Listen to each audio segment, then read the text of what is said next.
bienvenidos a un nuevo episodio de Vladimir a la Carta. Yo he tenido como invitado en varias oportunidades en Vladimir a la Una a nuestro invitado de hoy, pero es la primera vez que nos acompaña en Vladimir a la Carta. Se trata de Luis Eduardo Martínez. Él es dirigente de Acción Democrática, jefe de la bancada de AD en la Asamblea Nacional. Además es vicepresidente de la Comisión de Diálogo Nacional, creada en la Asamblea Nacional. Y bueno, son muchos los temas que vamos a abordar. Estamos en los días finales del plazo para la designación del nuevo Consejo Nacional Electoral. Se espera también la visita de una alta funcionaria del gobierno de España y han continuado reuniones de esta comisión con respecto al diálogo. Y uno de los puntos importantes en estos días es el COVID. Y por supuesto el país, digamos, vamos a atrevernos a decir el país, pero digamos que hay mucha preocupación entre los venezolanos en torno a qué está haciendo la dirigencia política para abordar con criterios más allá del interés partidista la situación generada por el COVID-19 en nuestro país, tanto con la nueva variante como con la variante inicial. Y bueno, qué acuerdos se están trabajando efectivamente para concretar el proceso de vacunación en nuestro país. Pero vamos a dar la bienvenida a nuestro invitado, Luis Eduardo Martínez. Buenos días, Luis Eduardo, gracias por atendernos. Muchas gracias, Vladimir, y como siempre, bien agradado estar contigo, con ustedes, quienes nos están viendo, escuchando hoy. Feliz semana para todos. Gracias, gracias. Bueno, Luis Eduardo, me gustaría comenzar por el tema COVID, porque se anunció un acuerdo en torno a la compra de unas vacunas. Eso se ha visto, digamos, de alguna forma enturbiado porque no hubo acuerdos en torno a la vacuna local, acusaciones del gobierno contra el sector de Juan Guaidó, acusaciones también del sector de Juan Guaidó contra el gobierno en todo esto. Y al final, pues, queda una sensación de que no hay nada seguro con respecto a ese punto que ya se había anunciado, que incluso hasta fue saludado por voceros de Estados Unidos, de Europa, etcétera.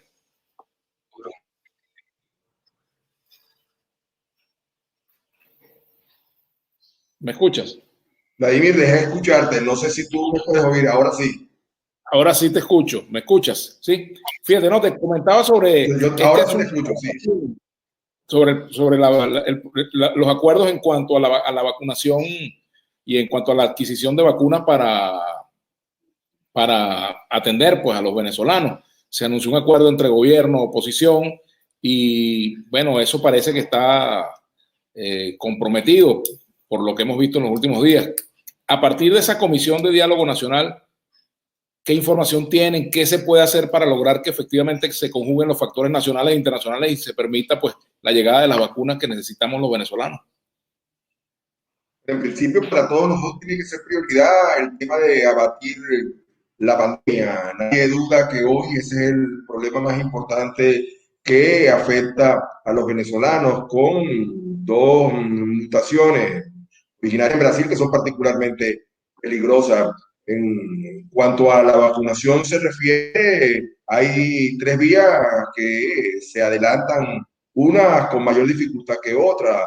La primera vía es la adquisición de parte del gobierno de Venezuela, que ha adelantado la adquisición de la vacuna rusa, de Sputnik, y la vacuna china en un número de dosis que empiezan a llegar ahí. Ya llegaron los dos primeros lotes, comenzó su aplicación en el personal salud y se espera para las próximas horas la llegada de un segundo lote de la Sputnik, si no está ya en Venezuela. Luego hay una segunda que hemos venido logrando que se dé de manera bien armónica. Es el plan de vacunación COVID-19 de Fedecámaras, del liderazgo empresarial, que no tiene ninguna vinculación con sectores políticos, sino una iniciativa del empresariado venezolano, una buena demostración de responsabilidad social empresarial, y que el día viernes nos fue entregado toda la documentación que se requiere para la aprobación. Ese plan, programa de vacunación COVID-19 del empresariado venezolano contempla la adquisición por parte del sector de 6 millones de dosis que beneficiarían a 3 millones de venezolanos y que no tendrían ningún costo, que sería gratuito. Y finalmente está el proceso que se adelanta para la adquisición de vacunas en el marco de un acuerdo que permitiera liberar fondos que son de Venezuela, están retenidos en el extranjero, para la adquisición de vacunas a través de la OMC. Yo me atrevo a asegurar que las tres vías son importantes, son fundamentales porque van a permitir entonces, sumada, atacar a la población y lograr lo que se llama la inmunidad de rebaño una vez que se alcance una vacunación masiva. Insisto, marchan a distintos tiempos, pero confío que en el caso de la última alternativa, la de la limitación de fondos que tiene retenido la OFAP en los Estados Unidos, permita también adquirir un lote importante y así, sumado a las que debería en un plazo más o menos corto lograr adquirir a través de Fe de Cámara y las que está adquiriendo el gobierno nacional, inmunizar a la población. Ahora también, ayer escuchábamos a la vicepresidenta Delcy Rodríguez, luego de contactos que sostuvo con representantes de la Organización Mundial de la Salud y de la Organización Panamericana de la Salud con respecto a ese punto de las vacunas, pero el mecanismo COVAX, ¿en qué quedó ese mecanismo en cuanto al acuerdo que había para que se liberaran fondos, tal como tú lo has dicho? ¿Eso está garantizado? ¿Está en veremos?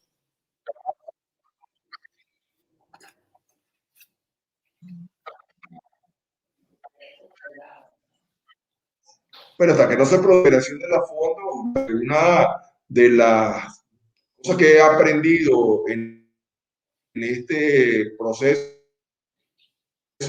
de combatir el COVID es que los grandes proveedores de vacunas en el mundo, hasta que no ni siquiera empiezan a considerarte para el suministro de vacunas, no hay suficientes vacunas en el mundo a la fecha. O sea, la rusa, que por cierto se ha convertido en una sorpresa porque hasta la Unión Europea quiere adquirirla.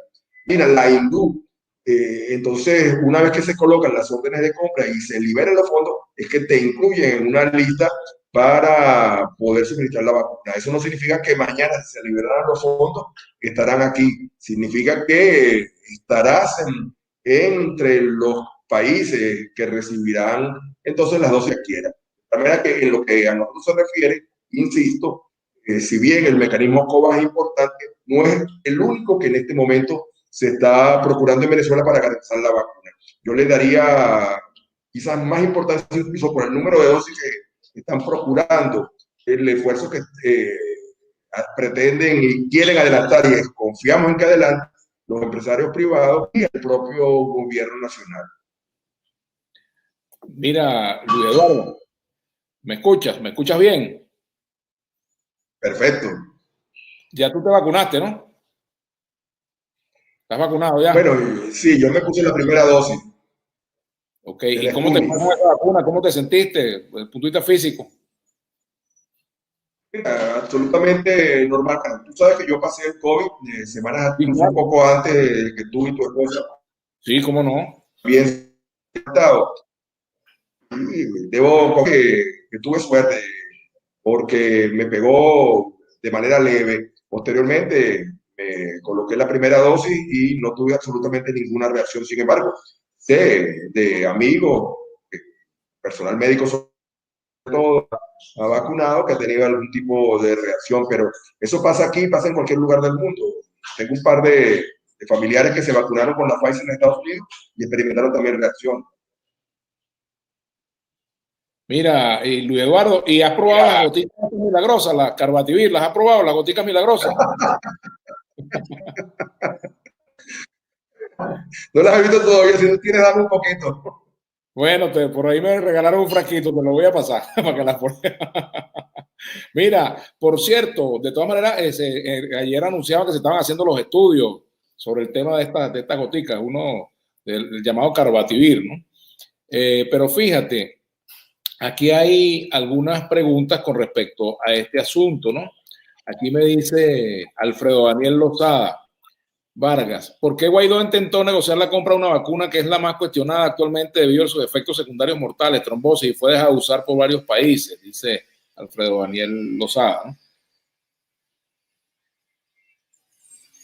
Bueno, habría que preguntárselo a él o a Fabiana.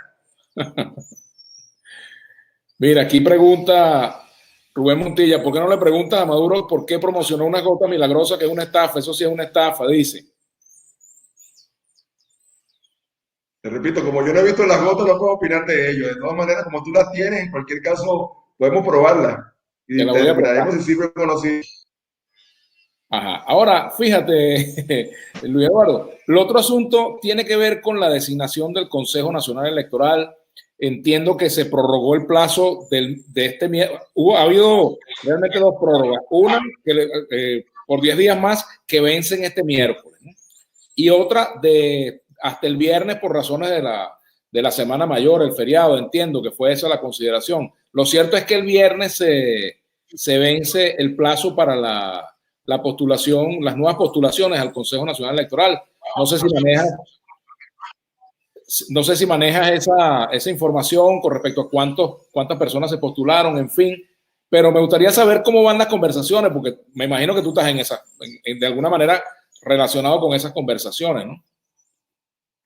Bueno, en esta etapa se está procurando reunir el mayor número de buenos candidatos. La apertura del proceso de postulación se hizo así por las peticiones de algunas universidades y academias que señalaron que en razón de la pandemia y dificultades de comunicación no pudieron postular en su momento candidatos. De tal manera que, entendiendo de la necesidad de tener un Consejo Nacional Electoral que garantice transparencia y credibilidad, se reabrió el proceso. Hasta el día viernes se habían inscrito 2 decenas aproximadamente de nuevos candidatos y entonces se cerraría el proceso, como tú lo acabas de señalar este viernes, todavía está abierta la posibilidad de postularse o de ser postulado y entonces se iniciaría otra vez la revisión de las credenciales y las entrevistas que nos permitirían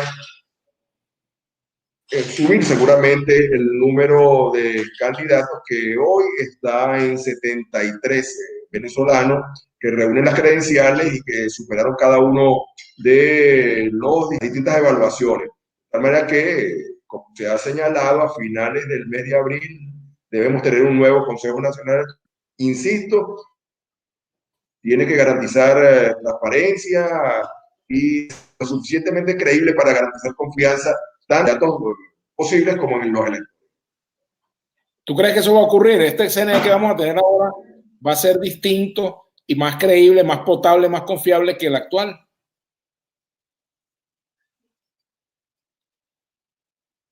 Yo confío porque es una necesidad para el país, porque no hay posibilidad de reinstitucionalizar a Venezuela si no es a través de un proceso electoral confiable. De todas maneras, déjame hacer un señalamiento aquí, que yo sé que rompe lo que es la narrativa de muchos.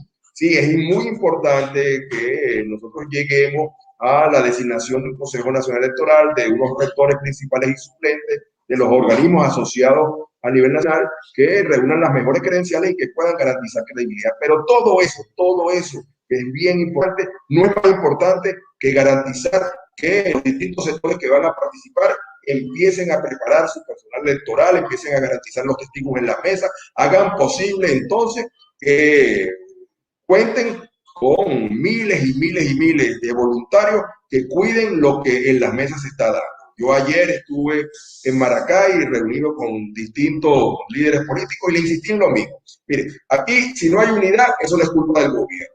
Aquí si no se presenta un programa creíble, un programa que refleje la solución a los problemas graves que existen en Venezuela, eso no es culpa de Maduro. Y aquí si no hay testigos en las mesas electorales, eso no es culpa de Maduro. Y si no hay testigos en la mesa electoral, no importa que tú pongas allí a la Virgen María de presidenta del CNE, no va a haber ninguna posibilidad de que votos que se depositen, votos que se cuenten, votos que se respeten, si tú no tienes un adecuado aparato voluntario electoral, y eso es responsabilidad nuestra y en eso tenemos que empezar a trabajar. Mira, por cierto, por aquí alguien me dice, Luis Eduardo, que yo me estoy riendo de esta estafa de Maduro, dice aquí Rubén Montilla. Eso no es juego. Mira, primero a mí no me consta que sea una estafa, yo no soy científico, no soy del IBIC, ni del Instituto Nacional de Higiene, ni de ninguna institución que pueda determinar si una vacuna es o no es, si unas gotas son o no son. Pues estamos a la espera de los estudios que se anunciaron y ya veremos, porque lo mismo pasó con la propia vacuna rusa, recordemos eso. Aquí se dijo que se hicieron campañas de que no se pusieran la vacuna rusa. Aquí hasta incluso en noviembre del año pasado el propio presidente de la Federación Médica Venezolana dijo que no se pusieran la vacuna rusa. Es decir, aquí ha habido sobre ese tema muchas versiones y yo, bueno, cuando se concluyan los estudios veremos, ¿entiendes? Y si alguien tiene algún estudio realizado para... Hay de todo, pero tenemos que confiar también. Hay de todo, Vladimir, tú lo has dicho, y el énfasis que hace con la vacuna rusa es así. La Sputnik fue criticada básicamente por un enfoque de la política local que marca todo. Entonces, porque eran los rusos, era una mala vacuna. Reitero, hoy la Unión Europea casi pelea por adquirir la Sputnik, que se ha demostrado con un nivel de eficiencia mucho mayor. Esta madrugada leía un estudio reciente de la AstraZeneca que está en funcionamiento y el nivel garantizado de eficiencia no llega al 76, 77%, es decir, que hay 24, 25% de posibilidades que a un vacunado con la AstraZeneca vas a contaminarte. Pero es así, hay que esperar en cada caso, y ahora sí, hablando seriamente, que se produzcan los estudios y ojalá, ¿por qué no?, talentos venezolanos puedan garantizar distintas posibilidades de combatir al COVID. Es un enemigo de todos. Nadie, absolutamente nadie está exento de contagiarse por COVID. Tú y yo nos hemos contaminado, tu esposa se contaminó, amigos cercanos tuyos y míos se han contaminado y algunos han muerto incluso. De tal manera que aquí no debería haber prejuicios de carácter político partidista y en algunos casos radicalismo que lo que hacen es dificultar la lucha contra la pandemia. Sí, así es. Bueno, quienes nos hemos contagiado de la enfermedad sabemos lo que pasa por ella. El contagio es algo que nos puede pasar a cualquiera. Hay que estar, por supuesto, muy pendientes de ello. Ahora, también hemos visto informaciones de que algunos países levantaron la prohibición sobre AstraZeneca. Entonces, ni el caso de AstraZeneca, ni el caso de la vacuna rusa, ni el caso de las gotas que el presidente está promoviendo debe estar sometido a consideraciones de orden político por parte de nadie, sino esperar los estudios científicos, que son los que al final determinan. Y bueno, si los científicos se equivocan, imagínate tú uno que no no fito en eso. Es así, tenemos que, te repito, tener confianza en que aquellos que están dedicados con seriedad a procurar soluciones a la pandemia la encuentren y la encuentren prontamente. Mira, por aquí te pregunta también Nicolás Hernández, buenos días, ¿qué puede decir el diputado con respecto a las causales para impugnar un candidato rector del CNE? Una de ellas es que no reúna las credenciales que se solicitaron o que se solicitan según la ley y la reglamentación respectiva y no tienen los títulos académicos que se requieren, pueden ser impugnados. Si adicionalmente a eso ocupan posiciones de carácter político partidista, es decir, tienen un claro sesgo político, también puede ser impugnado. En la lista de postulados que pasaron, algunos fueron, hubo reclamos contra su postulación, sí, y la comisión de la Asamblea Nacional, diputados más sociedad civil, y por eso se redujo la lista. Ahora, alguien dijo por allí, yo vi en redes... El ciudadano, por cierto, tenía la y ahora con los nuevos postulados de impugnar candidatos. Fíjate, Luis Eduardo, alguien describió por allí, creo que fue un informe de Súmate, que una cifra muy importante de los postulados eran militantes del PSUV. ¿Eso se pudo verificar?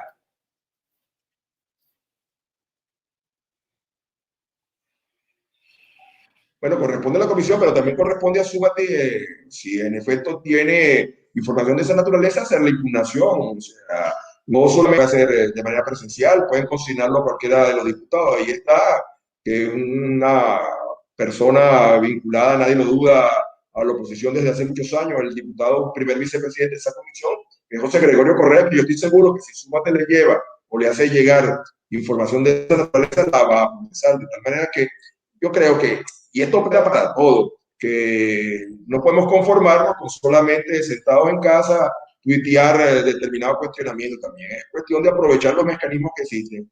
Te invito a Súmate, si tiene cuestionamientos de esa naturaleza, a hacer formal entrega de la impugnación a la Comisión Especial de Senado y incluso me atrevo, no he hablado con él, a sugerir que lo haga ante el vicepresidente, el diputado José Correa. Mira, Luis Eduardo Martínez, por aquí dice, Francisco Rivas dice, tengo entendido que ya vacunaron a todos los del combo de Maduro y un poco de maestros chavistas. ¿Cuándo vacunarán a los de tercera edad de mayor vulnerabilidad? hay un tema allí de discusión en torno a este punto con respecto a las prioridades, en la discusión entre privilegio y prioridades. ¿Quiénes son los que deben ser vacunados de primero? ¿Quiénes de segundo? ¿De tercero? Etcétera, ¿no? Bueno, yo entiendo porque la información pude verla ayer en la televisión de que se está preparando el plan de inmunización para los adultos mayores, que en su momento estableció que la prioridad era el sector salud, médicos, enfermeras, profesionales del sector que están sometidos a mayor riesgo porque están en la que pudiéramos denominar la primera línea de posibles contagios. Luego se estableció como una prioridad los educadores, bajo la premisa de que es muy importante que millones y millones de niños y jóvenes que hoy están lejos de las aulas pudieran regresar, y obviamente tenían que partir de la vacunación a sus maestros y a sus profesores. Pero ayer, reitero, vi los anuncios y confío que sea así. Se van a incluir entonces los adultos mayores en la siguiente etapa de inmunización, una vez que se disponga de las vacunas que están llegando en las últimas horas.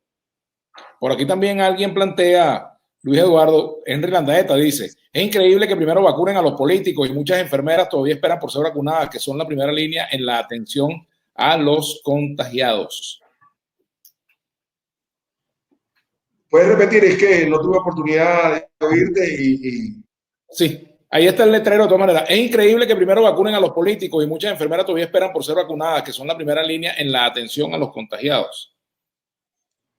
Entiendo que se está haciendo el mayor esfuerzo para buscar al sector salud, pero déjame decirte lo siguiente. Hace pocos días, en el blog de Alexia Cortés, que es representante demócrata en el Congreso americano, leí una interesante explicación de por qué los congresistas americanos fueron los primeros que se vacunaron en los Estados Unidos.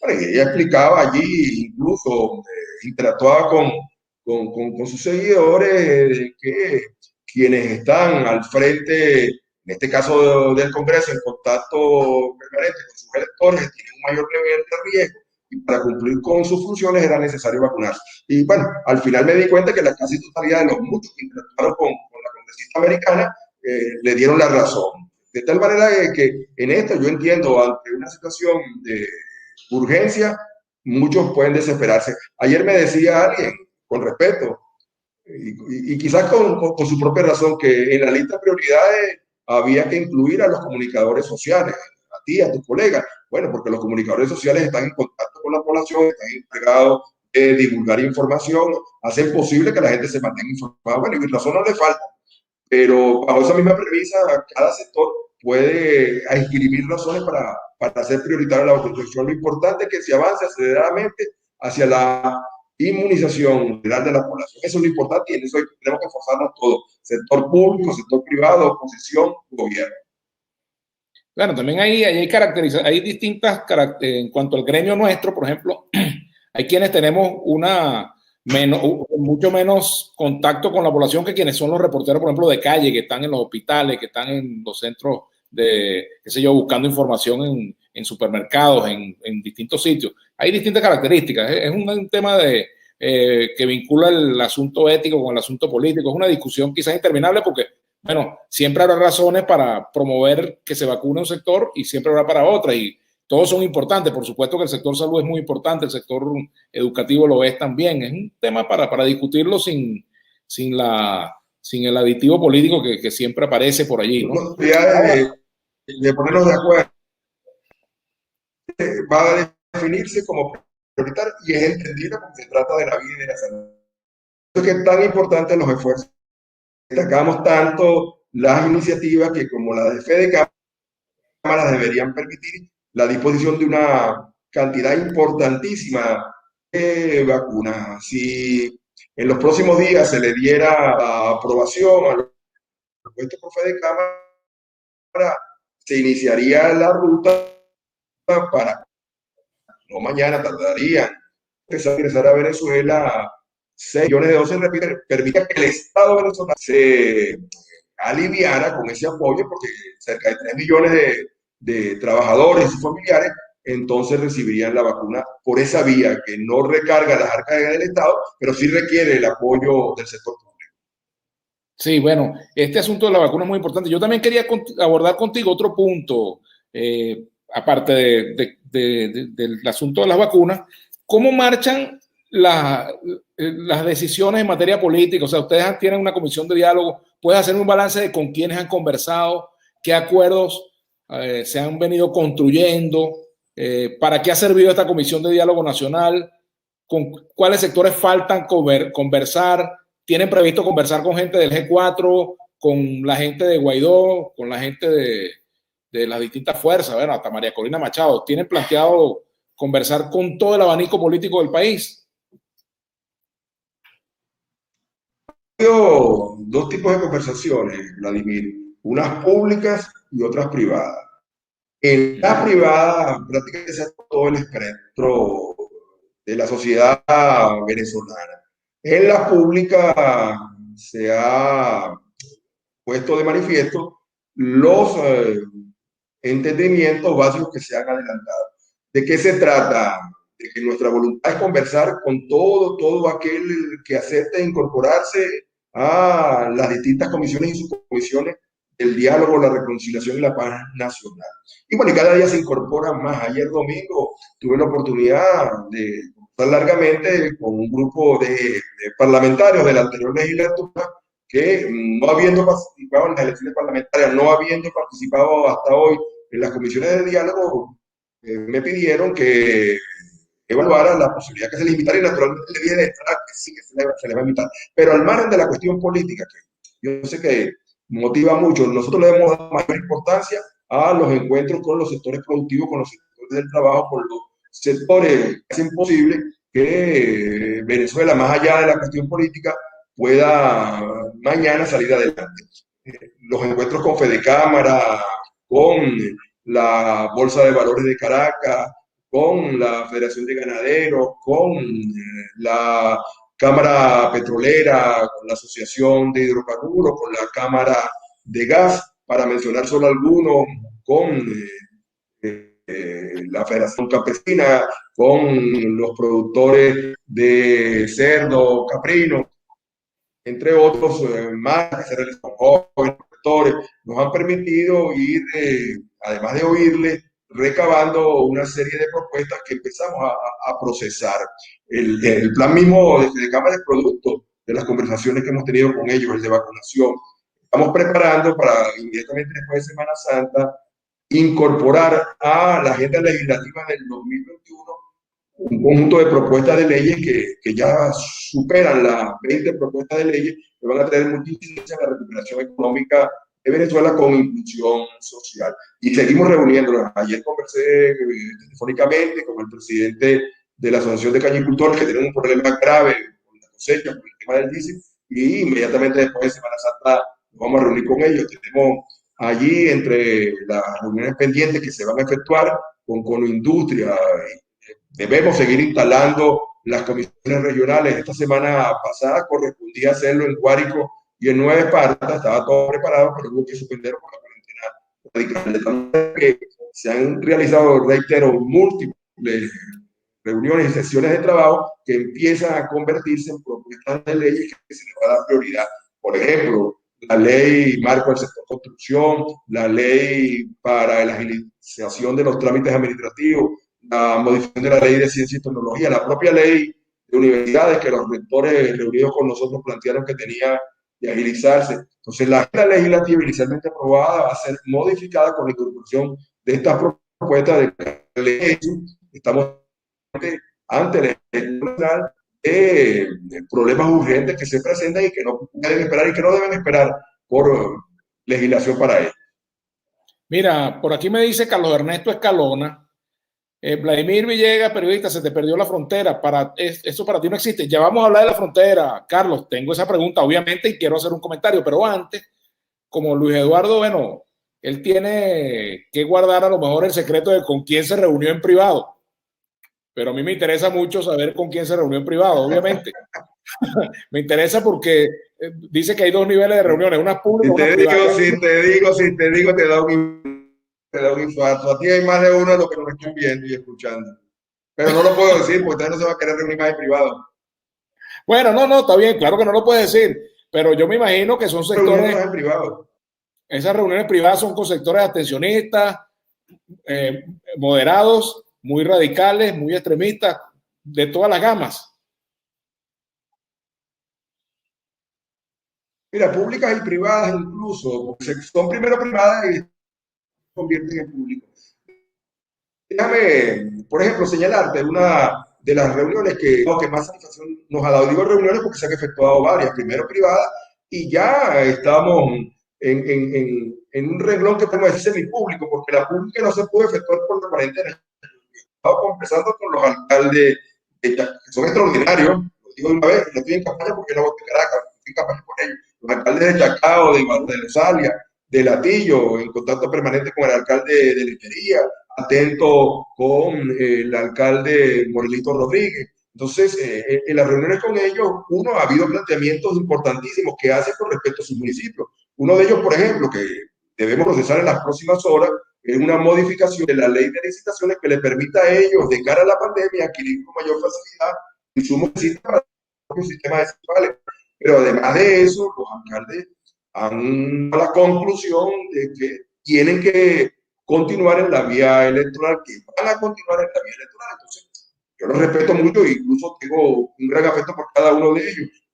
El día anterior de las elecciones parlamentarias del 2020, estos mismos alcaldes plantearon, y insisto, se les respeta su posición en ese momento, que no debían votar los ciudadanos de su municipio, que no era conveniente votar, invitaron a no votar, invitaron a la abstención, pero hoy, afortunadamente, ha entendido que la única vía posible en Venezuela para ir acumulando fuerza, generando músculo, ocupando espacio y resolviendo los grandes problemas del país es la electoral, porque no hay otra. Entonces, los alcaldes se están preparando para participar en el proceso electoral regional y municipal que se va a realizar, llueve, truene o relampaguee, el segundo domingo del mes de diciembre de este año. Esa, por ejemplo, fue una reunión privada que se convirtió en semipública y que después de la cuarentena será pública y notoria. Comunicación a la que dicen ustedes.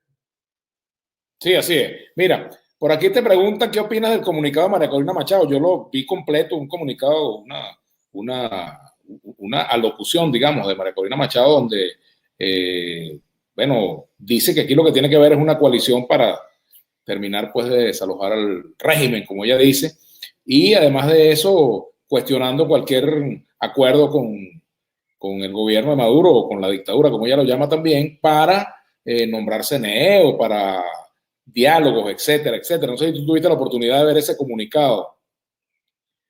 ¿Pudiste Claro, verlo? claro que lo vi. Mira, claro que lo vi varias veces. Ajá. El papel nuestro es el de promover el entendimiento. El papel nuestro es el rol nuestro, y además estoy convencido de ello, es promover consenso. De tal manera de que debo cuidar cualquier expresión que pudiera interpretarse equivocadamente. Déjame decir, lo primero, la parte humana. Yo conozco a María Corina, he conversado muchas veces con ella. Ella ha estado en mi casa, ha amanecido en mi casa con mi esposa y amigos conversando sobre la Venezuela que queremos decir. Ella, como ser humano, yo la aprecio y la respeto. Pero en esta oportunidad, y te repito, yo vi varias veces el pronunciamiento. La pregunta sigue siendo la misma, sí, o sea, yo no voy a referirme a lo que señaló, yo lo que quiero saber es cómo hacer realidad lo que está planteando, porque ese es parte del problema que a mí mismo, querido, unos en el extranjero, otros casi en el extranjero, porque están aquí, pero es como si estuvieran en el extranjero, insisten en la tesis de que hay que garantizar a todo evento un cambio en Venezuela, pero no dicen cómo. Entonces, el cómo es la gran incógnita que se puede hacer y que yo hago a ese tipo de planteamiento. Soy de los que creo, reitero, que no habrá intervención multilateral, que no habrá un golpe militar, y si lo hay no nos conviene a ninguno, que no habrá una insurrección popular, porque las condiciones hoy no están dadas, pero que además de eso, las presiones extranjeras y las intervenciones extranjeras y las sanciones extranjeras perjudican al común de la población. Yo estoy al frente de una universidad en Venezuela de gestión privada. No se me puede pedir a mí, como rector de una universidad de gestión privada, de que yo me aísle del gobierno. Yo veo a rectores que de la realidad de un gobierno que existe. Yo veo a rectores que en lo personal son cuestionadores de la ejecutoria de esta administración, pero que religiosamente se sientan con el ministro de Educación Universitaria en el Consejo Nacional de Universidades. Les van a decir traidores porque se sienten. Yo veo autoridades universitarias, y estoy hablando de un caso que manejo personalmente, que cada mes hacen planteamientos por sus estudiantes y buenos planteamientos por sus profesores, por sus instituciones. Deben mantenerse al margen de eso, de tal manera de decir que aquel que tiene un negocio, aquel que tiene un emprendimiento, aquel que tiene una empresa, tiene que quemar todas las naves porque se produzca un cambio en Venezuela, es una situación bien, bien difícil. Y pedirle a los que están pasando tantas dificultades, pedirle a un agricultor que pierda su cosecha para que las sanciones en el gasoil puedan entonces ser efectivas, es casi criminal. Pedirle a empresarios, con quienes lo mismo, te repito, todas las semanas y a veces todos los días, y conversamos todos los días, que permita que las sanciones acomoden sus empresas, incluso lo lleven a la quiebra, esfuerzo de años y años de familia. Entonces es casi, es inaceptable. De tal manera que a ella y a quienes proclaman, reitero, que la única solución es cercar a Venezuela, es bien triste, es bien triste. Yo no quiero referirme en particular en este momento, pero hace unas horas vi un anuncio desde el extranjero por un funcionario extranjero en el cual señalaba que un sector había decidido crear una nueva plataforma para procurar que los cambios en Venezuela. Entonces, yo digo, bueno, me hubiera gustado más, aunque no me hubiese gustado la forma, o me hubiera parecido lo más conveniente que los dirigentes nacionales entonces hicieran esa propuesta, buena o mala, pero de verdad que estamos, mira, yo creo que si Rómulo Betancourt estuviera vivo, a más de uno, y perdóname, no es mala palabra tampoco, y además una piedra, ya tú sabes, en su momento popularizó el lenguaje en estos medios. Si Rómulo Betancourt estuviera vivo, le hubiera dado una patada por el fundillo a más de uno, que en este momento actúa como un caballo, y no quiero repetir el discurso del oficialismo de los de afuera. De manera que vamos a resolver los problemas nacionales con nuestras posibilidades y vamos a agotar todo lo que sea necesario para sacar a Venezuela de la crisis. Jesús Seguía de Datincor señaló hace poco que apenas el 2% de los venezolanos creen en la clase política, es decir, el 98% no creen. Y creen, y no creen por una razón muy sencilla, porque el venezolano quiere soluciones a sus problemas. Yo quiero que me repita, porque yo no escuché bien, por la otra computadora y se escuchó, pero yo no escuché bien lo que tú dijiste de Betancourt. Me gustaría escuchar nuevamente que si Betancourt estuviera vivo, le daría una patada por el fundillo. ¿A quiénes? A quienes, en una demostración de poco nacionalismo, fundan todas sus esperanzas en lo que puede hacerse desde el extranjero. Y esa parte la estoy modificando ahora, la estoy suavizando. Pero Betancourt, que para buena parte de los venezolanos fue el gestor, el fundador de la democracia en el país, si hay algo que lo caracterizó, como caracterizaron a esa serie de y mujeres que hicieron posible que Venezuela entrara en el siglo XX, bien adentro, ese tiempo, fue una de las cosas que lo caracterizó, fue su amor por la nacional, su procura de soluciones en el marco de la nacional. No estaban pendientes de que, bueno, yo no me imagino un Betancourt, un León, un Rómulo Gallego, pidiéndole a cualquier país sanciones a los venezolanos, a sabiendas de que, pues, sobre todo si hubieran estado en el extranjero. Cuando Rómulo Betancourt estuvo exiliado en Costa Rica, lo estuvo Raúl León, yo no me lo imagino desde Costa Rica pidiendo que sancionaran a los venezolanos y que le cortaran el gasoil, la gasolina, el acceso a la fuente de financiamiento. De verdad que no me lo imagino nunca. Mira, Luis Eduardo, también me piden que hablemos de la frontera. Y yo no quiero eludir ese tema porque hay una preocupación que yo tengo. Yo, por ejemplo, no estoy de acuerdo con la presencia de grupos armados de ninguna naturaleza en territorio nacional, ni grupos de venezolanos armados al margen de la Fuerza Armada, de los cuerpos de seguridad, ni mucho menos extranjeros de la nacionalidad que sean armados ni operando dentro de nuestro territorio. Eso no se puede permitir ni aceptar.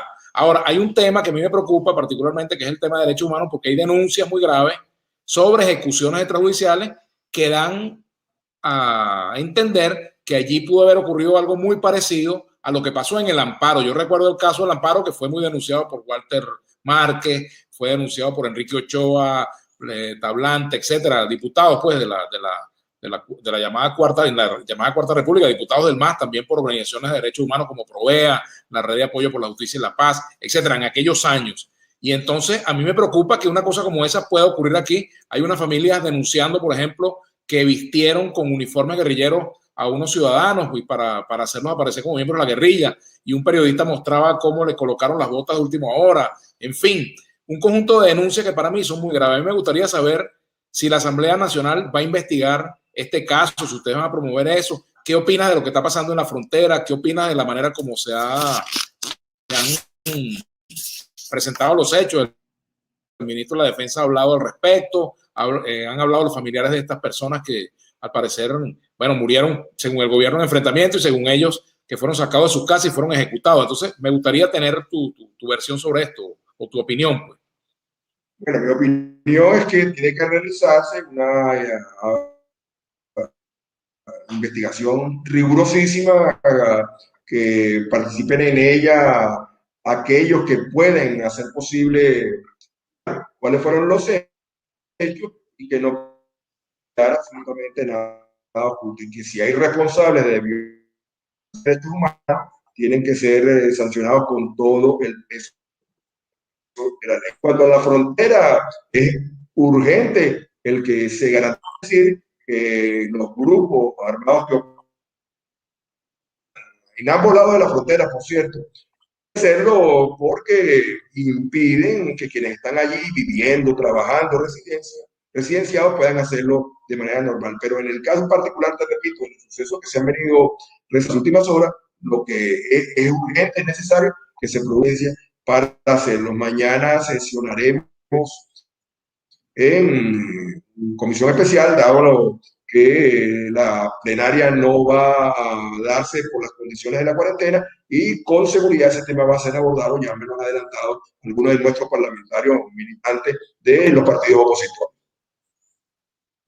Ahora, allí hay varias versiones. Una de enfrentamientos con integrantes de un grupo disidente de la FARC. El gobierno denuncia que se trata de una operación armada de Colombia con el apoyo incluso de Estados Unidos, etcétera, para desde allí avanzar en un proceso ya de agresiones y de desestabilización en el país. ¿Qué opinas tú de eso?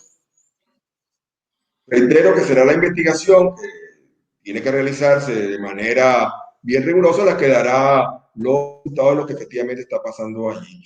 La frontera está muy lejos de ti y de mí. Yo hace algunos años tuve la oportunidad de pasar el 31 de diciembre con los soldados cazadores en la frontera, y cuando en la frontera con Colombia llegué a Guadalito y de ahí seguí por carretera. Y cuando uno está allí en esos territorios se da cuenta de cuán difusos son las divisiones, de que apenas el río divide un país en otro, y no solamente cuán despoblados están esos territorios, sino también cuán desvalidos están sus habitantes. De tal manera que, reitero, lo serio es adelantar una rigurosa investigación y que ella produzca no solamente conclusiones, sino también recomendaciones, y en el caso de que los que resulten responsables de violación de derechos humanos, que sean severamente sancionados. Ajá. Fíjate lo que dice aquí Luis Eloy Suárez Escobar. Reuniones de diputados en privado son inmorales, dice Luis Eduardo Suárez Escobar. Recuerdo la reunión en privado de los diputados Guaidó y Diosdado en un hotel a medianoche y miren cómo terminó. Ahora son diputados de propiedad privada, dice Luis Eloy Suárez Escobar. Mira, yo creo que en un proceso de generación de confianza, respetando lo que dice él, en un proceso de generación de confianza, tú no puedes dejar de lado la posibilidad de que algunos, no algunos, muchos, te soliciten, conversar privadamente, informalmente, oficiosamente, y luego si existe empatía, si vemos que vamos en serio, entonces vamos a hacer esta reunión de carácter público. Yo diría que las reuniones de carácter privado son de carácter preliminar, y eso no es extraño aquí en ninguna parte del mundo. Ya es parte de la política. Yo mismo he realizado vía temática reuniones con representantes de distintos gobiernos extranjeros, y lo primero que dice, mira, vamos a conversar, vamos a reunir. A mí me dio en estos días incluso uno que participó, que los que son maestros en ese tipo de negociación son los noruegos.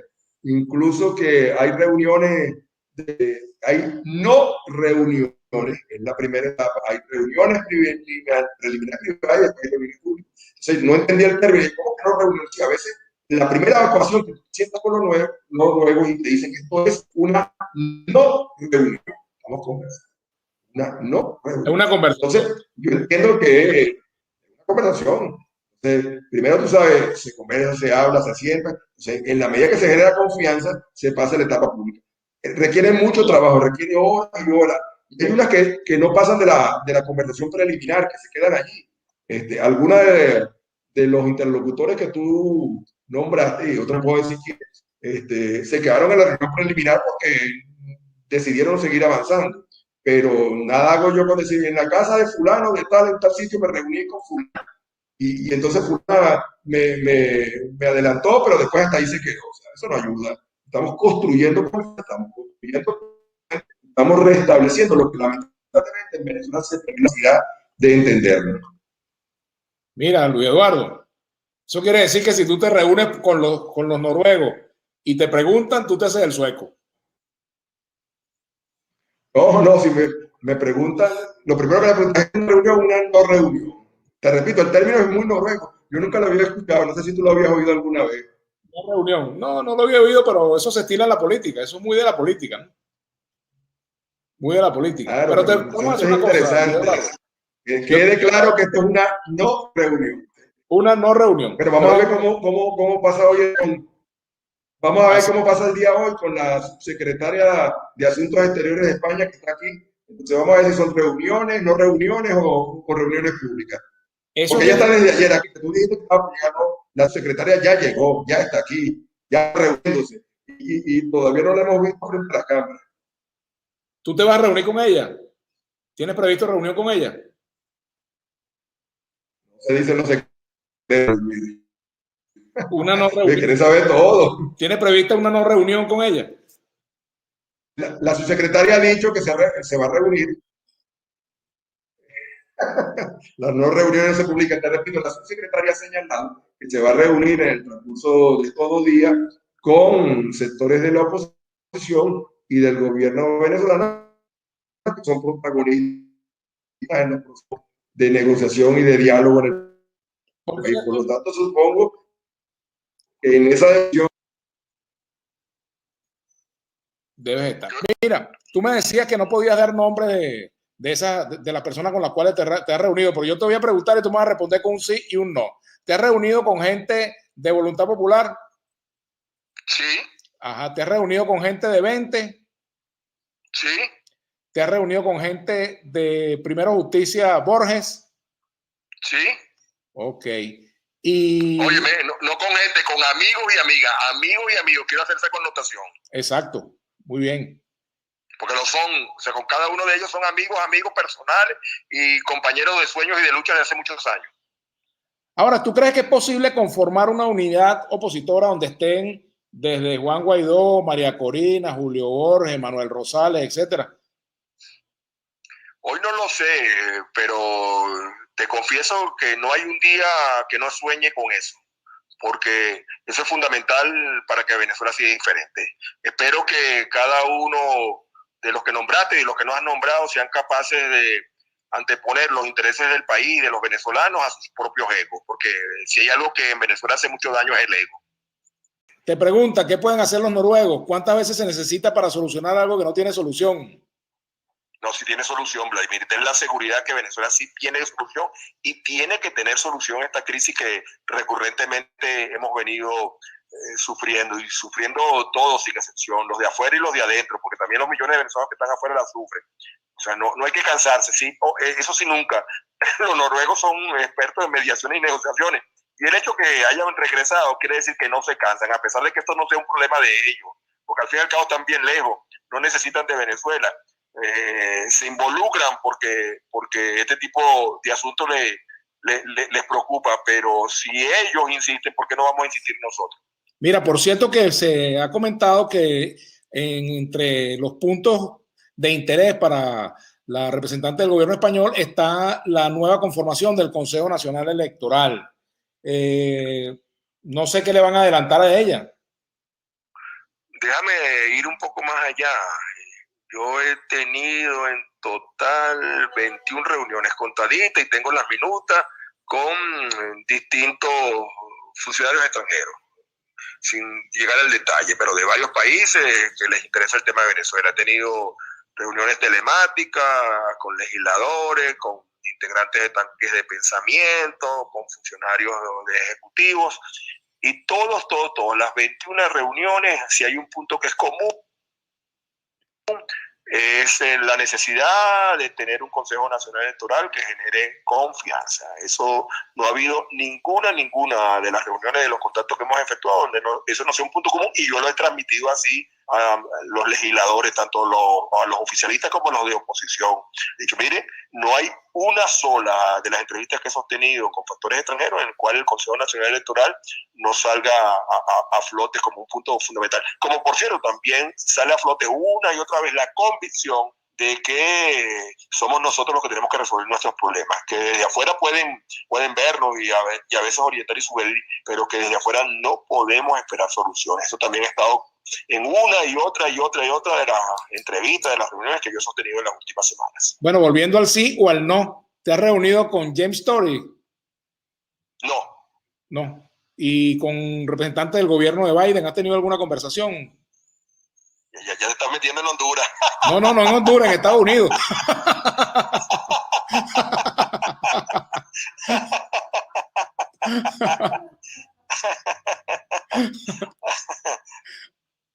Bueno, espero respuesta. Las primeras sí no fueron interesantes, pero ya la segunda,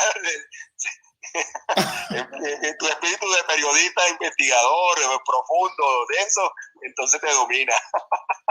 Mira, te pregunto, ¿qué pasa si, por ejemplo, se designa un nuevo Consejo Nacional Electoral y los nuevos designados también son sancionados por Estados Unidos? ¿Tú ves posible que eso ocurra nuevamente?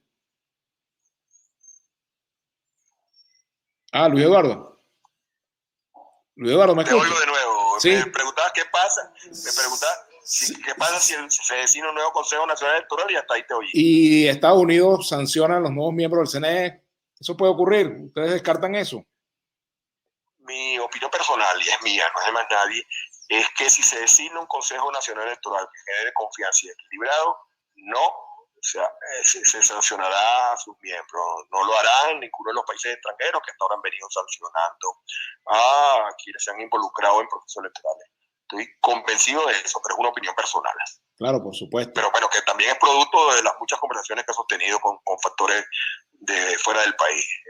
Pero que es clave la selección de un Consejo Nacional Electoral que garantice confiabilidad. Alguien preguntó, y vi en la pantalla, o alguien afirmó, de que tener un Consejo Nacional Electoral 100% imparcial, confiable, era como pedirle a un comerciante que vendiera pérdida. Y entonces, bueno, tiene razón, ningún comerciante va a vender a pérdida, pero también reafirmo de que en un país como el nuestro, o en cualquier país, tú sabes, en una conversación con un funcionario de la rama legislativa americana, ante un planteamiento de la necesidad de 100% condiciones para un proceso electoral, en Venezuela yo le dije, mira, mi experiencia, y uno viene del barrio electoral, es que en ninguna parte del mundo es posible garantizar 100% de condiciones. Y si no, y yo había tomado el teléfono por una travesura, marca este teléfono, y me dice, ¿qué es este teléfono? Le digo, bueno, ese teléfono es el de Mar-a-Lago. Si tú quieres, llámate a ese teléfono, dile que te pasen el townhouse de Donald Trump y pregúntale qué opina de las elecciones de noviembre del 2020 en la primera potencia del mundo y en la primera democracia, según ustedes señalan, para que tú veas que Donald Trump te va a decir que en esas elecciones hubo fraude y que él fue el que ganó. Como en efecto lo dijo 2 o 3 días después de esa conversación que tuve con el americano en una convención en Orlando. De tal manera de que es cierto de que un CNE o un organismo electoral 100% confiable es difícil en este y en cualquier país. Lo que importa, te repito, es que los candidatos, y ojalá que sean de la oposición unida, tengan la capacidad de tener el personal, el voluntariado que se requiere en cada una de las mesas. Nosotros en el 2015 ganamos las elecciones parlamentarias con un CNE que es básicamente el mismo que ahora lideró las elecciones parlamentarias, básicamente el mismo, con Tuvisa Lucena al frente. Y allí el número de diputados que se obtuvo reflejó el número de votos que se sacó. Pero ¿qué pasaba? La totalidad de las mesas tenían una representación de los testigos. En las elecciones regionales de gobernador, inmediatamente después, el 42% de las mesas no tenía testigos de la oposición. Ahora, ¿de quién es culpa eso? Es responsabilidad nuestra, no es de nuestro adversario. Entonces, tú, que alguna vez hiciste política activa, sabes que si en una mesa de votación no hay testigos de la otra parte, por muy robusto que sea el software, por muy confiable que sea el hardware, siempre va a haber la tentación de manipular, pues esa es la palabra correcta, la votación. Y eso pasó pasa en la quinta, pasó en la cuarta, pasó en la tercera, y no tengo ninguna duda que en el Congreso de la Cosiata, cuando decidieron que separarse de la Gran Colombia, también hubo más de uno que tú sabes que metió el voto por otro. Sí, eso seguro. Mira, pero por aquí te pregunta...